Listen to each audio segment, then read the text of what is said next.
भगवान की शुक्राने हैं। गुरु भगवान को नमन है। अपना सब कुछ भगवान पर सौंप दें। अभिमान के कारण मनुष्य भार को अपने ऊपर ले लेता है। यदि भगवान के समर्पित हो जाए, अन्न का सहारा न ले, तो भगवान योगक्षेम वाहन करते। तो गुरु भगवान इसमें कह रहे हैं कि अपना सब कुछ भगवान को सौंप दें, समर्पण कर दें और चिंता ना करें कि भगवान सब कुछ संभालने वाले आप हैं। जैसे छोटा बच्चा माता पिता के समर्पित होता है, ऐसे ही हम भगवान के समर्पित रहें कि भगवान आप कराने वाले हैं, आप ही हमारे माता पिता हैं, हम आपके लाडले बेटा बेटी हैं, आप सब करा रहे हैं ना, तो मैं क्यों चिंता करूं? मेरी चिंता हरि करें, मुझे न चिंता। तो अभिमान के कारण मनुष्य भार को अपने ऊपर ले लेता है। हमें अभिमान होता है ना, मेरा घर, मेरे बच्चे, तो मेरे बच्चे तो मैं उनकी चिंता करूं। भगवान के बच्चे तो मैं क्यों चिंता करूं? भगवान का घर है, भगवान का बिजनेस है, सब कुछ भगवान का है, तो मैं क्यों चिंता करूं? जितने भी संत हैं वो परमार्थ और व्यवहार को अलग अलग करके बताते हैं, पर यहाँ पर गुरु हमको बताते हैं, स्वामी राम सुखदास जी बता रहे हैं कि परमार्थ और व्यवहार अलग अलग नहीं है, एक ही है। व्यवहार को भी परमार्थ का ही रूप दे दो कि सब कुछ भगवान का है। घर भगवान का, बच्चे भगवान के, सब क्रिया भगवान के लिए, सब भगवान का ही, अलग कुछ है ही नहीं। तो सुबह से रात तक आप जो भी कुछ कर रहे हैं वो सब भगवान के लिए कर रहे हैं, भगवान की स्मृति बनी रहे बस। अब हम अन्न का सहारा लेते हैं तो भगवान योगक्षेम वाहन नहीं करते। अब हम अन्न का सहारा लेते हैं तो भगवान योगक्षेम वाहन नहीं करते। तो अन्न का सहारा नहीं लेना है, दूसरों का सहारा नहीं लेना है, किसी का भी पैसे का आधार, किसी व्यक्ति का आधार, किसी वस्तु का आधार, किसी का आधार नहीं लेना है। बस सिर्फ भगवान की तरफ देखना है कि भगवान आप है ना, तो मुझे क्यों चिंता करनी? आप है ना। कोटेशन कहीं देखा था लिखा हुआ, मेरे भगवान बैठे हैं तो मुझे क्या चिंता। मुझे कुछ नहीं चाहिए, ऐसा भाव होने पर भगवान अपने आप आवश्यकता पूर्ति करते हैं। जब हम अंदर में ये दृढ़ संकल्प कर लेते हैं मुझे कुछ नहीं चाहिए, ये एक बहुत बड़ी वो है अंदर में, उससे एकदम शांति आ जाती है। क्योंकि सारा दुख चाहना का ही तो है। चाह गई, चिंता गई, मनवा हुआ बेपरवाह, जिस जीव को चाह नहीं सो शाहों का शाह। तो चाह ना गई तो सब चिंता भी गई, सब टेंशन भी मिट गई। तो वही जीवन क्या है? ख्वाहिशें ख़त्म, तो यही जीवन है। और ख्वाहिशें हैं, इच्छाएं हैं, तो यही हमको दुखी करती हैं। तो कह रहे हैं जब आप निरिच्छा हो जाओगे, सब इच्छाएं भगवान के समर्पित कर दोगे, तो भगवान अपने आप संभाल करेंगे, सब इच्छाओं की पूर्ति भी भगवान करेंगे। ये दृष्टांत कई बार हम दे चुके हैं कि एक बार स्वामी जी ने अपना अनुभव लिखा था कि मुझे डॉक्टर ने कहा कि आपको सोयाबीन आपको प्रसाद में पाना है, क्यों? उन्हें प्रोटीन की डेफिशिएंसी हो गई होगी, तो आप सोयाबीन खाइए। तो अब भैया साधु को सोयाबीन बना के कौन दे? तो उन्होंने चाहा कि भाई कोई सोयाबीन बन ले आए भिक्षा में, पर कोई नहीं लाया। जब तक उनको इच्छा थी तब तक कोई सोयाबीन बना के नहीं लाया। पर जब वो निरिच्छा हो गए, उन्होंने कहा भगवान आपको खिलाना है तो खिलाइए, नहीं तो मुझे नहीं चाहिए। तो दूसरे दिन कई लोग सोयाबीन बना लाए। आप किसी चीज़ की बहुत इच्छा करिए, वो नहीं आएगी, और आप छोड़ दीजिए, समर्पित हो जाइए। हार पड़े हो स्वामी के द्वारे, दीजिए बुद्धि विवेका। जब हार जाता है मनुष्य, कोई चीज़ है हमको लॉस हो रहा है, लॉस हो रहा है, लॉस हो रहा है, नहीं हमारा कोई प्रॉपर्टी नहीं बिक रही, नहीं बिक रही, नहीं बिक रही, हम हार गए कोशिश कर करके। जब समर्पण कर देते हैं तो बिक जाती है। इसका एक साइंस है कि जब हम इच्छा को पकड़े रहते हैं तो इच्छा फैलती नहीं है, लोगों तक नहीं जाती, हमने पकड़ा हुआ है ना इच्छा को। और जब हम इच्छा को छोड़ देते हैं कि मुझे कुछ नहीं चाहिए, तो सब लोगों में फैल जाती है। समझे? आपने किसी चीज़ को पकड़ के रखा है तो कैसे दूसरे तक जाएगी? और आपने छोड़ दी मुझे कुछ नहीं चाहिए, तो सब में फैल गई ना वो, कोई ना कोई इच्छा पूरी कर देगा। जिसको भगवान प्रेरणा दे देंगे वो इच्छा पूरी कर देगा। तो इसलिए गुरु कह रहे हैं कि तुम निरिच्छा हो जाओ, मुझे कुछ नहीं चाहिए, ऐसा भाव होने पर भगवान अपने आप आवश्यकता की पूर्ति करते हैं। श्रोता पूछ रहे हैं, घर का काम करते समय हम भगवान को भूल जाते हैं। तो स्वामी जी कह रहे हैं, आप घर का काम कभी करें ही नहीं, प्रत्युत भगवान का काम करें। तात्पर्य ये है कि घर के काम को भगवान का काम समझकर करें। कह रहे हैं आप घर का काम करिए ही नहीं, भगवान का काम करिए। घर के काम को भगवान का काम समझ के करिए। मैं तो भगवान की सेवा कर रहा हूँ, मैं तो ठाकुर जी की सेवा कर रहा हूँ, मैं तो मंदिर की सेवा कर रहा हूँ, है ना। झाड़ू लग रही है, भगवान के मंदिर की सफाई हो रही है, प्रसाद बन रहा है, भगवान को भोग लगाने के लिए प्रसाद बन रहा है, आप स्वयं शरीर को निला रहे हैं, भगवान का शरीर है, उसकी संभाल हो रही है।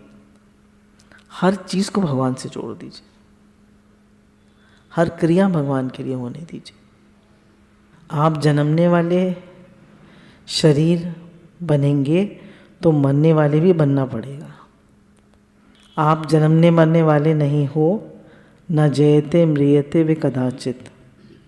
आप तो जन्मने मरने वाले को जानने वाले हो। अब दो हैं, एक प्रकृति, एक पुरुष, एक संसार और एक परमात्मा।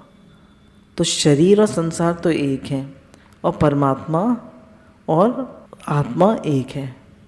हाँ, जीवात्मा और परमात्मा एक है। अब हम अपने को क्या मानते हैं?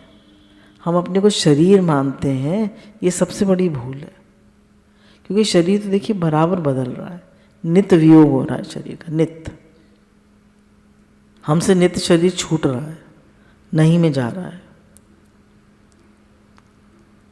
तो जो छूट रहा है, देखिए बचपन छूट गया, बचपन के दोस्त छूट गए, कॉलेज छूटा, कॉलेज के दोस्त छूटे, फिर माता पिता छूटे जिनके माता पिता नहीं है, जवानी छूटी, फिर बुढ़ापा छूटा, फिर मृत्यु आ जाती है। तो सब कुछ छूट रहा है ना। तो जो सब कुछ छूटने वाला है उसमें हम क्या अपना मन लगाएं? और परमात्मा कभी नहीं बदलते। तो जो और सत्य है, और शरीर जो है ये जो क्षण क्षण बदल जाए वो सत्य होता है। जैसे एक आदमी अपनी गवाही को बार बार बदले तो हम उसे क्या कहेंगे? झूठा। अब ये संसार प्रतिक्षण बदल रहा है ना, इसको क्या कहेंगे? झूठा। और भगवान कभी बदलते? भगवान तो नित्य एक रस है। जो नित्य एक रस है वही परमात्मा सत्य है, उन्हीं से प्रेम करना है। तो हम तो जन्मने मरने वाले को जानने वाले हैं, हम शरीर से अलग हैं और हम शरीर को जानने वाले हैं, हम शरीर नहीं हैं। हम कहते हैं ना मेरे पेट में दर्द हो रहा है, मेरे सर में दर्द हो रहा है, तो मैं सर में दर्द तो नहीं हो रहा, मैं सर में दर्द तो हो रहा है कहते हैं, मैं पेट में दर्द हो रहा है नहीं, मेरे हाथ में सूजन आ गई है, तो हम मुझसे अलग है ना ये। तो ये तो मेरे क्या नहीं, मेरा स्वेटर, मैं स्वेटर तो नहीं कहते, स्वेटर जैसे मुझसे अलग है ऐसे ही शरीर भी मुझसे अलग है। अवस्थाएं बदलती रहती हैं पर आप निरंतर रहने वाले हो। आपका संबंध परमात्मा के साथ है। आप नाशवान के सम्मुख हो गए, यही परमात्मा से विमुख होना है। परमात्मा से विमुख होना क्या है? कि हम नाशवान के सम्मुख हो गए, हम संसार के सम्मुख हो गए, इच्छाएं, इंद्रियों की बातें, व्यवहार, इस सब के सम्मुख हो गए। सत्संग अभी चल रहा था तो किसी ने प्रश्न पूछा कि मुझे गुस्सा बहुत आता है। गुस्सा क्यों आता है?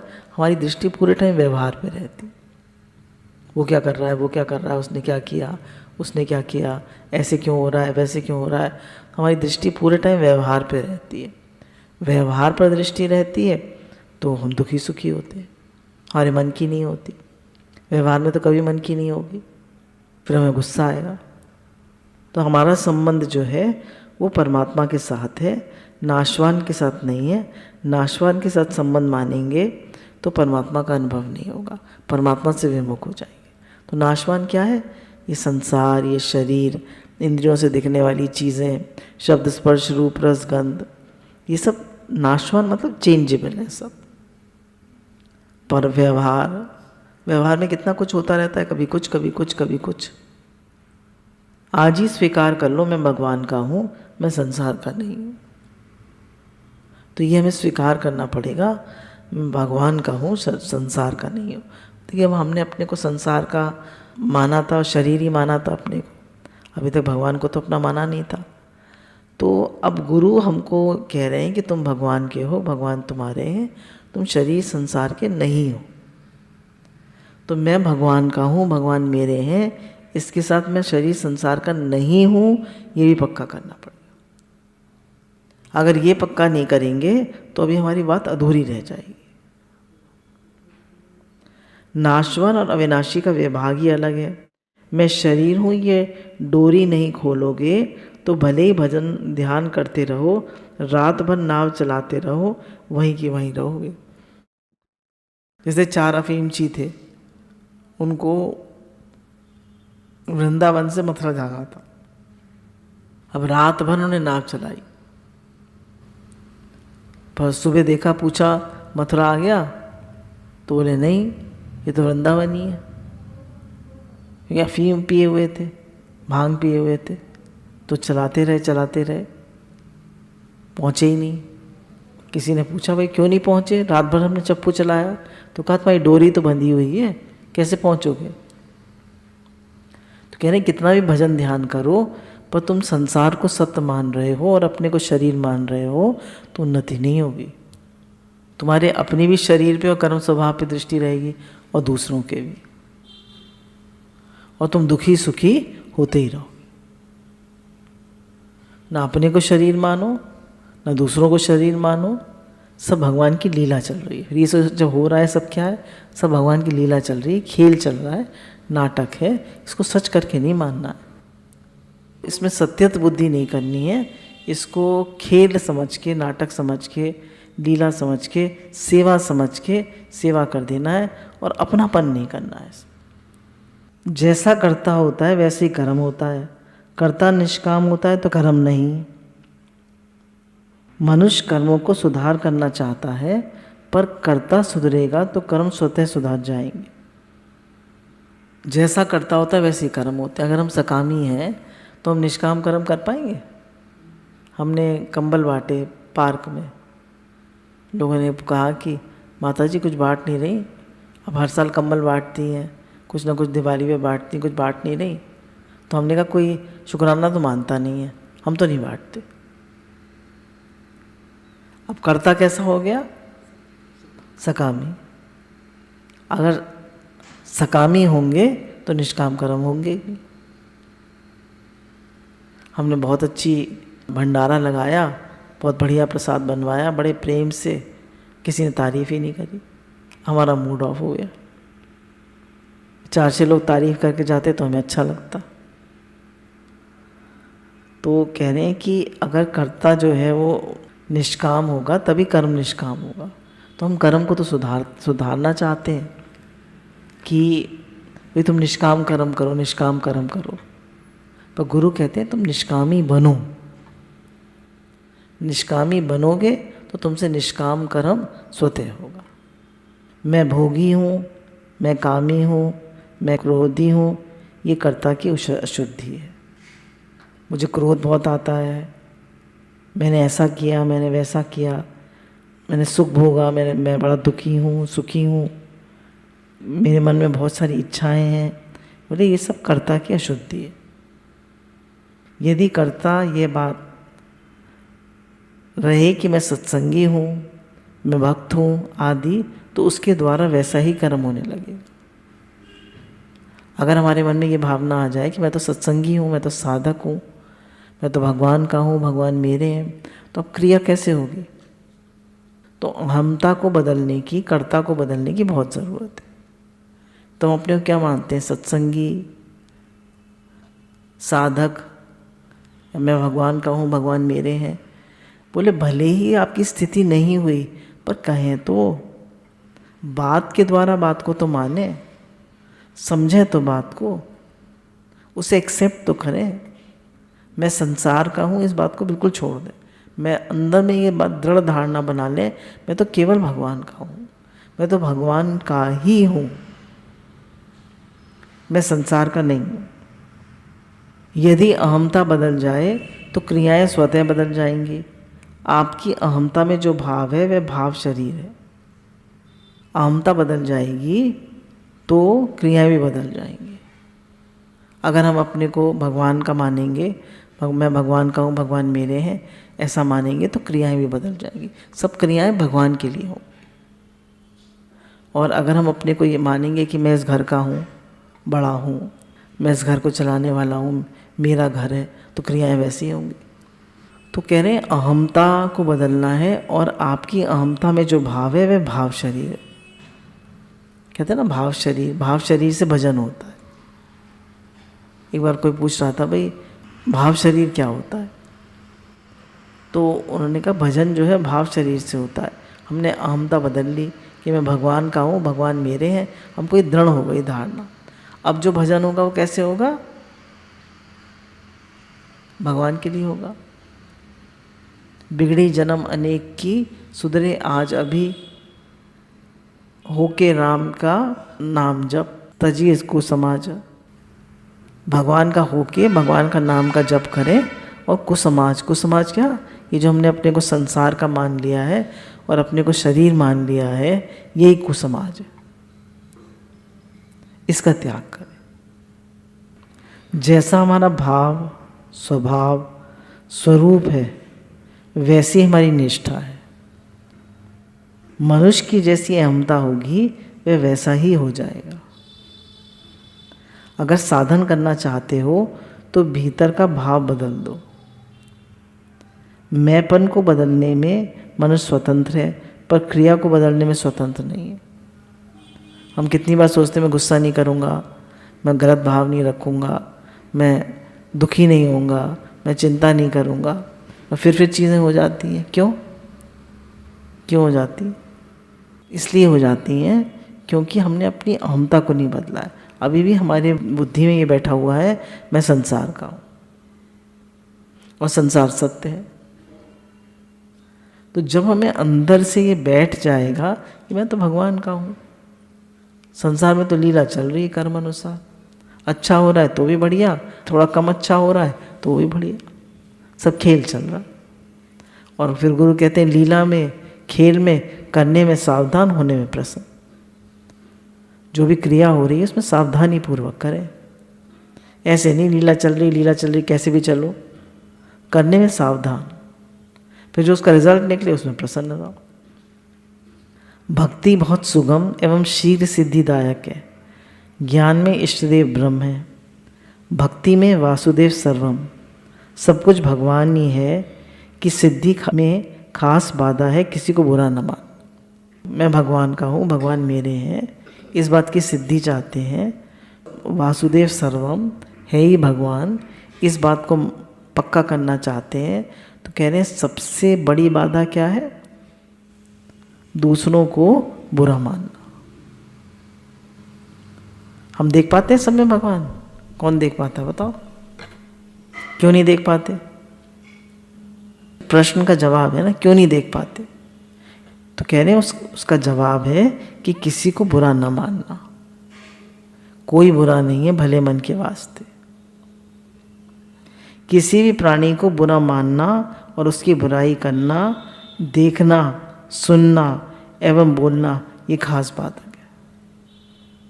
अच्छा, दूसरों को बुरा देखेंगे, बुरा बोलेंगे, बुरा कहेंगे, उनकी बुराई करेंगे तो भगवान देख पाएंगे? बोलो।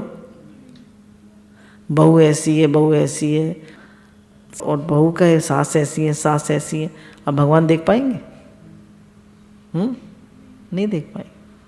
तो खास क्या बाधा है?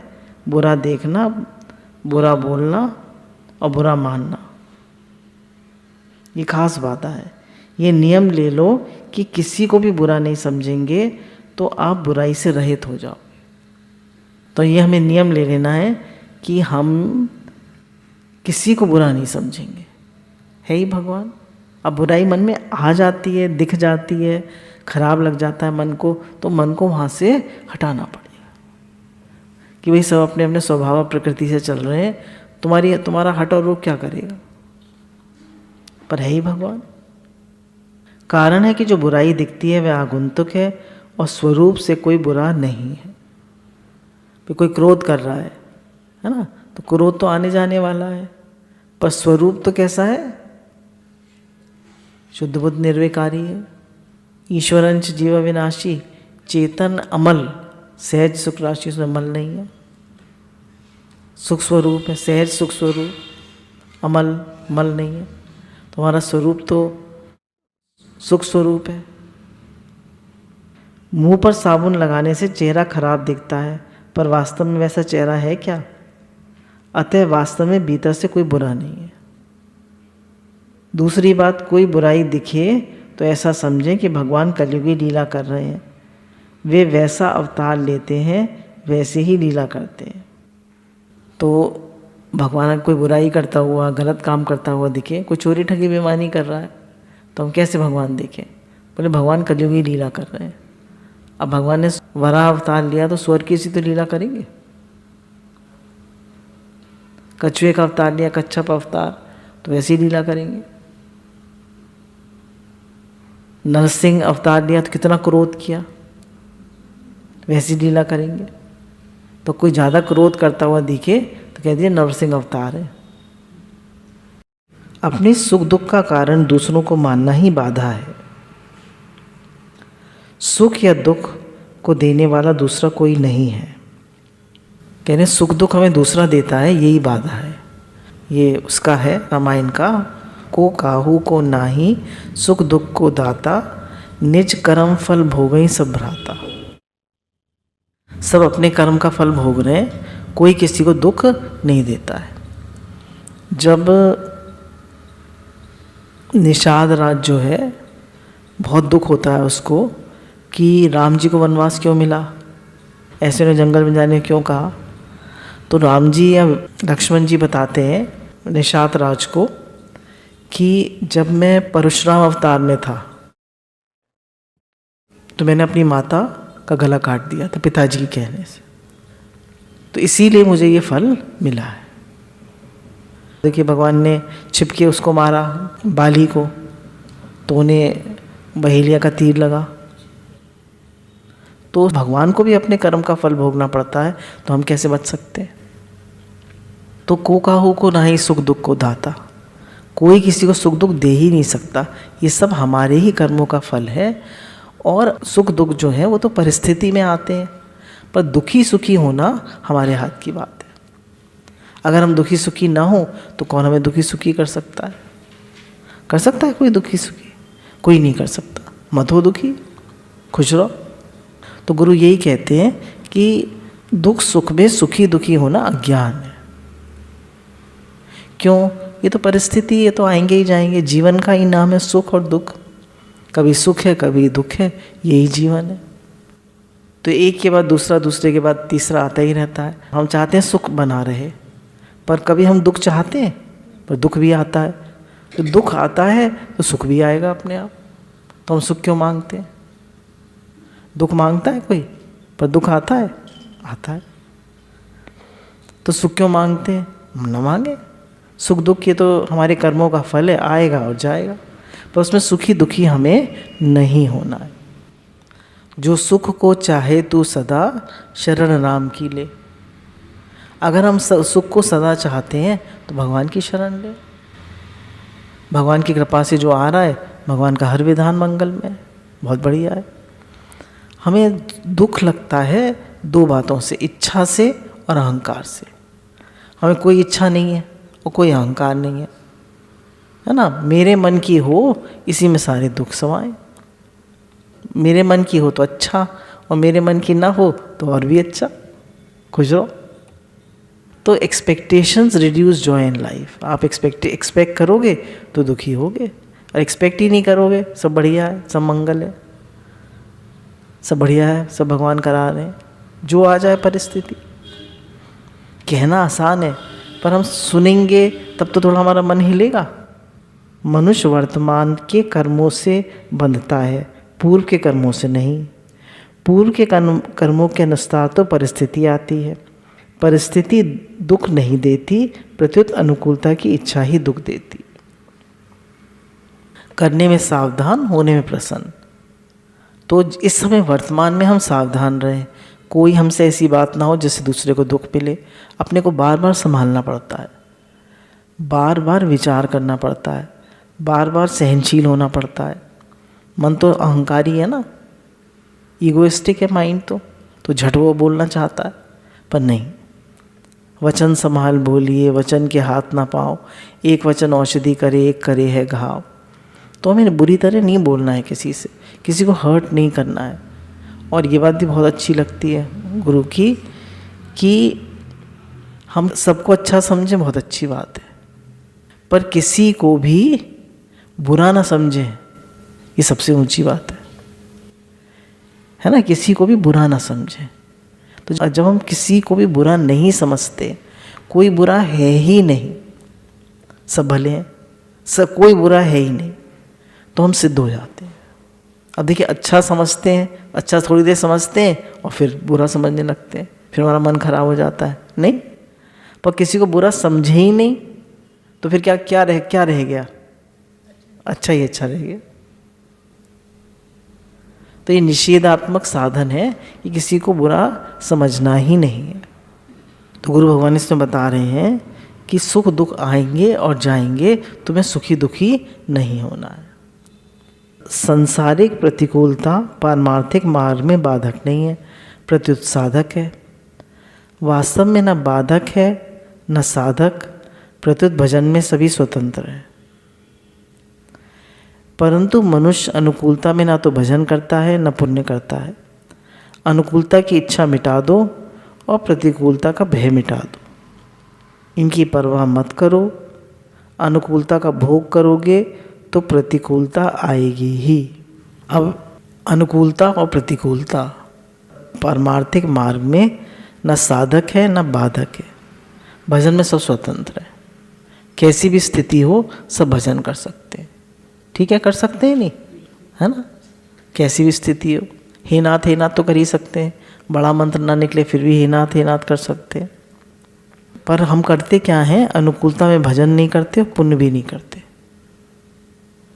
तो जब अनुकूलता आए तो भजन भी ज़्यादा करें और पुण्य भी करें। नाव में बाड़े पानी और घर में बाड़े दाम, दोनों हाथ उलीझिए यही स्यानो काम।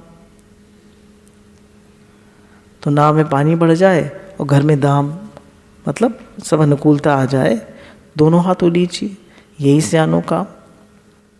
अनुकूलता की इच्छा मिटा दो और प्रतिकूलता का भय मिटा दो। हम कहते हैं ना, मुझे कुछ हो ना जाए, मेरे बुढ़ापे में कोई बीमारी आ गई तो, कोई तकलीफ़ आ गई तो, मेरे वाले को कुछ हो गया तो, हाय किसी को कुछ होना। तो कहने सब कुछ ठीक रहे, सब कुछ ठीक रहे, ये क्या है? अनुकूलता की इच्छा। मेरे वाले को और मुझे कुछ ना हो, यह है प्रतिकूलता का भय। कहने से मिटा दो, भगवान के समर्पित हो जाओ। हम प्रसन्न हैं जिस हाल में प्रभु आप रखे, जैसे रखे सब ठीक है, सब बढ़िया है। इनकी परवाह मत करो। अनुकूलता का भोग करोगे तो प्रतिकूलता आएगी। कहना अनुकूलता में बहुत खुश होगे, बहुत पार्टी शार्टी करोगे, बहुत एंजॉय करोगे, खूब शॉपिंग करोगे, तो दुख आएगा तो बहुत दुखी होगे। और तुम्हें हर हाल में भजन ही करना है, सत्संग ही करना है, भगवत चिंतन ही करना है, तो ना दुखी होगे ना सुखी होगे, सब ठीक है। अनुकूलता भी ठीक है, प्रतिकूलता भी ठीक है। व्यवहार बिगड़ा है, परमार्थ नहीं। हमारा परमार्थ बिगड़ा है, क्या बिगड़ा है? व्यवहार। व्यवहार बिगड़ा है, परमार्थ नहीं। तो हमारा व्यवहार ही बिगड़ा है। और व्यवहार को क्या बिगाड़ता है? स्वार्थ और अभिमान।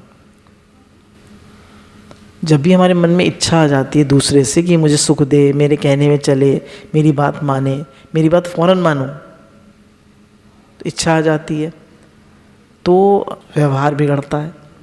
स्वार्थ और अभिमान, अभिमान होता है। और हमें कोई किसी से कुछ इच्छा ही नहीं है, न मान चाहिए, न भोग चाहिए, न संग्रह चाहिए, बस हमें तो भगवान में लगना है। कितने संत होते हैं उसको सेवा ही नहीं लेते, तो सेवा लेने की इच्छा भी दुख का कारण है। आप अपने हाथ से करिए काम सब, अपना हाथ जगन्नाथ है ना। पहले ही शरीर अपने हाथ से सब काम करता था तो ज़्यादा आप इंडिपेंडेंट थे, आप किसी पे डिपेंडेंट ही नहीं है। जो लोग अपने हाथ से सब काम करते हैं वो अंत समय तक स्वस्थ रहते हैं। जैसे एग्जाम्पल हमारी माता जी, वो स्वस्थ है, अपना बेबी 91 ईयर्स की हो गई, हालांकि शरीर एकदम लकड़ी हो गया है, पर फिर भी ऑर्गन सब ठीक है, परसेप्शन बिल्कुल ठीक है, इंद्रियां सब ठीक है। तो वो क्या है कि जीवन ने मेहनत करी और सहन किया। तो व्यवहार बिगड़ा है, व्यवहार हमारा बिगड़ा हुआ है, तो व्यवहार को ही सुधारना है और व्यवहार ही हमारे साथ जाएगा। हमारा स्वभाव ही तो जाएगा हमारे साथ, क्या जाएगा बताओ। तो हमारा भजन हमारे साथ जाएगा और हमारा स्वभाव हमारे साथ जाएगा। तो स्वभाव हमें दिन पे दिन अच्छा बनाते जाना चाहिए। अहंकार करना, क्रोध करना, राग और द्वेष हमारे स्वभाव को बिगाड़ते, तो राग द्वेष नहीं करनी है। इसलिए व्यवहार सुधार की बड़ी भारी आवश्यकता है। ये व्यवहार हमारे साथ चलता है और व्यवहार ही हमें सुधारना है, तो इसलिए इसको सुधार की बहुत आवश्यकता है। कोई भी कर्म करते समय हम किस भाव उद्देश्य से कर्म कर रहे हैं, इसे जानने की बड़ी भारी आवश्यकता है। गुरु भगवान कह रहे हैं इसमें कि अपने भावों को चेक करते रहो। कोई भी कर्म कर रहे हो उस देखो क्या भाव है तुम्हारा, भगवत भाव है या राग द्वेषात्मक है तुम्हारा भाव, या इच्छा है या अहंकार है, क्या भाव। तो हर समय अपने भावों पे स्ट्रिक्ट निगरानी रखें। कि क्या निगरानी रखें? कि हमारा भगवत भाव रहे, हम प्रेम में रहे। जब सब में भगवान है ही भगवान, तो फिर क्या राग द्वेष, क्या चिड़न कुड़न, क्या ईर्षा। प्रेम जगत में सार और कोई सार नहीं, कर ले प्रभु से प्यार और कोई प्यार नहीं। प्रायः साधक की दृष्टि क्रिया पर जाती है, भाव पर बहुत कम। हमारी दृष्टि ज़्यादातर क्रिया पर होती है, भाव पर नहीं। अब डांट पड़ती है तो क्रिया है, पर भाव क्या है? भाव अच्छा है ना, भाव अच्छा है। तो साधक को क्रिया नहीं देखनी चाहिए, भाव। अपनी तो क्रिया भी देखे और भाव भी देखे, दोनों, पर भाव कभी नहीं बिगड़ना चाहिए। क्रिया भले ही थोड़ी ऊपर नीचे हो जाए, पर भाव हमेशा यही रहना चाहिए कि है ही भगवान। अब जैसे राजा है ना, राजा है, अब वो कोई गलत काम करेगा तो उसे दंड देगा, और ज़्यादा करेगा तो फांसी देगा या नहीं? तो कर रहा है, गड़बड़ कर रहा है, उसका काम है। तो ऐसे ही कोई गड़बड़ कर रहा है, कुछ गलत चल रहा है, थोड़ा उसको डांटना ही पड़ेगा। पर भाव क्या है? भाव पर, उद्देश्य पर दृष्टि रखें तो बहुत जल्दी उन्नति हो सकती है। हमारा लक्ष्य क्या है और हमारा भाव क्या है, इन दो चीज़ों पे हमें बराबर निगरानी रखनी है। व्हाट इज़ माई गोल, है ना, व्हाट इज़ माई गोल, और मेरा भाव क्या है। अगर इस पर दृष्टि रखेंगे तो बहुत जल्दी उन्नति। हमें भगवान की ओर ही चलना है। दूसरों की अपेक्षा अपने में कमी देखना अच्छा है, पर अपने में कमी मानना ठीक नहीं है। कह रहे दूसरे में कमी देखते हो, उससे अच्छा अपने में कमी देखो। पर अपने में ज़्यादा कमी देखोगे तो गिल्टी हो जाएगी, गिल्टी कॉन्शियस हो जाओगे। तो अपने में भी कमी नहीं देखनी है और दूसरे में भी नहीं देखनी है। अपने को क्या करना है? I am willing to change. अपने को और इम्प्रूव बेटर करते जाना है। क्यों नहीं मानना है अपने में कमी, या किसी में कमी क्यों नहीं माननी है? इसलिए नहीं माननी है क्योंकि सर्वत्र भगवान है। ईश्वरंच जीव विनाशी चेतन अमल मल नहीं है, मल है ही नहीं, विकार है ही नहीं। चेतन अमल सहज सुख राशि है, आनंद स्वरूप है। मेरे में मल है ही नहीं, विकार है ही नहीं। विकार किस में है? मन में थोड़ी देर के लिए आ जाता है। हर समय लोभ रहता है, हर समय क्रोध रहता है, हर समय इच्छा रहती है, आती है चली जाती है, हम क्यों पकड़ के बैठ जाते हैं? आए, देखिए अपने मन को देखते रहना चाहिए। तो दोषों के पराभूत नहीं होना है। पराभूत क्या होता है? उनके साथ बह जाना। तो जो साधक होता है वो दोषों के साथ पराभूत नहीं होता, बहता नहीं है। मन में तो आ सकते हैं, ऐसा तो नहीं मन में ना आए, इतने तो हम सिद्ध नहीं हो गए, पर कोशिश कर रहे हैं, कोशिश कर रहे हैं, चल रहे हैं, कोशिश कर रहे हैं। मन में कोई बात आती है तो उसको कितनी जल्दी काट लेते। जैसे हमारी उन्नति हो रही है या नहीं कैसे पता चले? तो जैसे पहले हमें बहुत गुस्सा आता था, दिन में 10 बार आता था, अब जितनी देर पहले गुस्सा आता था उतनी देर ठहरता है। पहले 10 बार आता था, अब 8 बार हुआ या नहीं? फिर 6 बार हुआ, नहीं हुआ? तो देखें गुस्सा हमारा कम हो रहा है और उसकी जो टाइम लिमिट है वो भी कम हो रही है, नहीं? हमारे मन में जो इच्छा आती थी वो कम हो रही है, नहीं? तो ये सब हमारे कम होते जाने चाहिए। कम हो रहे हैं तो इसका मतलब हमारा भजन ठीक हो रहा है, हमारी उन्नति ठीक हो रही है। और हमारे कम नहीं हो रहे, इसका मतलब हमारा भजन ठीक नहीं चल रहा। हमें और भजन करने की आवश्यकता है। मन की चंचलता मिटाने की अपेक्षा बुद्धि की चंचलता मिटाना आवश्यक है। देखिए मन तो चंचल हो सकता है, पर बुद्धि की चंचलता क्या है? आज ये हमारा लक्ष्य है, कल दूसरा लक्ष्य।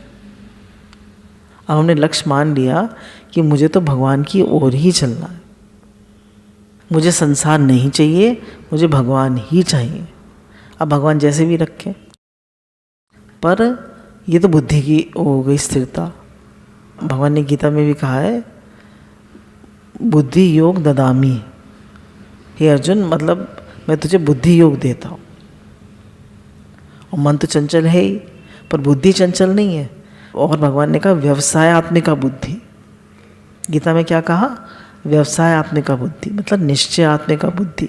बुद्धि निश्चय कर लेगी तो मन को भी, मन और इंद्रियों को भी बुद्धि के अनुगामी होना ही पड़ेगा। होना पड़ेगा या नहीं? पीछे चलना ही पड़ेगा। तो बुद्धि सबसे प्रधान है, आत्मा के सबसे निकट बुद्धि है। बुद्धि से नीचे फिर मन है, मन से नीचे इंद्रियां हैं, इंद्रियों से नीचे विषय है। तो बुद्धि को बहुत निश्चयात्मिका होने की ज़रूरत है। व्यवसायआत्मिका, हमारा व्यवसाय क्या है? परमात्मा। हमें सब काम भगवान के लिए करना है, हर समय भगवान को याद रखना है। हमारी हर क्रिया परमात्मा के लिए, हमारा चलना फिरना, उठना बैठना, खाना पीना, सोना जागना, हर क्रिया में भगवान भगवान। आजकल मन की तरफ ध्यान देते हैं, बुद्धि की तरफ नहीं। बुद्धि मन से श्रेष्ठ है। कहते हैं ना, मन, हमारा मन बहुत चलता है, मन बहुत चलता है। तो कह रहे हैं मन तो चलता ही है, उसकी तरफ इतना ध्यान मत दो, बुद्धि की तरफ ध्यान दो कि मेरी बुद्धि जो है वो भगवान का निश्चय कर चुकी है, नहीं? बुद्धि का निश्चय हो गया तो फिर अब आप मन को लगना ही पड़ेगा। और मन थोड़ी बहुत क्या करते हैं गुरु? मन की चंचलता को रोक नहीं सकते, उसको इग्नोर करना पड़ता है, उसकी उपेक्षा करनी पड़ती है। आप रोक लीजिए मन की चंचलता। भगवान ने गीता में मन की स्थिरता की उपेक्षा बुद्धि की स्थिरता को महत्व दिया है। बुद्धि ठीक होने से मन भी ठीक हो जाएगा। बुद्धि में एक परमात्मा प्राप्ति का ही निश्चय हो। अगर बुद्धि में एक परमात्मा प्राप्ति का ही निश्चय है तो मन को भी ठीक होना ही पड़ेगा। सर्व भाव से भगवान का भजन करने का तात्पर्य है कि मैंपन बिल्कुल ना रहे। कह रहे सर्व भाव से, पूरे भाव से भगवान का भजन करना, क्या मतलब? मैंपन बिल्कुल ना रहे। क्या पन रहे? कि मैं भगवान का हूँ, भगवान मेरे। अब इसको हम थोड़ा डेविएट कर रहे हैं अपने टॉपिक से, पर सबसे मुश्किल से अहंकार जाता है ना? सबसे मुश्किल से ये जो मैं है हमारी, ये सबसे बाद में और सबसे मुश्किल से जाती है। और ego gone all the troubles. मैं मुआ तो खुद खुदा हुआ, है ना? मैं मुआ तो खुद खुदा हुआ। आपने अपने अहंकार को, मैं को गंवा दिया तो आप हैं ही भगवान। तो हमारे अंदर जब तक ये है, मैं है, तब तक हमको ये डिस्टर्ब करती रहेगी। जैसे कन्या सर्वभाव से पति की हो जाती है, उसका गोत्र भी नहीं रहता, ऐसे ही सर्वभाव से भगवान के हो जाओ। तो जैसे उसने मान लिया, कन्या ने मान लिया कि वो मेरा घर है, ऐसे हमको मानना है कि मैं तो भगवान का हूँ, है ना। जैसे बेटी मान लेती है कि वो मेरा घर हो गया, ऐसे में मानना है मैं तो भगवान का हूँ, भगवान का ही हूँ, अपने कोई भी भाव अलग ना रहे। अब लड़की किसके कहने में चलेगी? पति के और सास के। किसके कहने में चलेगी? पति के और सास के। अपनी चला सकती है? नहीं चला सकती। जैसे उस घर के कायदे हैं, हमारे मैके में तो ऐसा होता था, हमारे मैके में तो ऐसा होता था, तो सब लोग कहेंगे जा अपने मैके जा, यहाँ क्यों बैठी है, जा वहीं रहे। तो अब अपने घर को भूलकर ससुराल का होना पड़ेगा। ठीक ऐसे ही संसार में रहते हुए हमें भगवान के ही हम हैं ऐसा मानना पड़ेगा। जगत नहीं है ही जगदीश, हम तो केवल भगवान के ही हैं। गुरु भगवान के अनंत अनंत शुक्राना।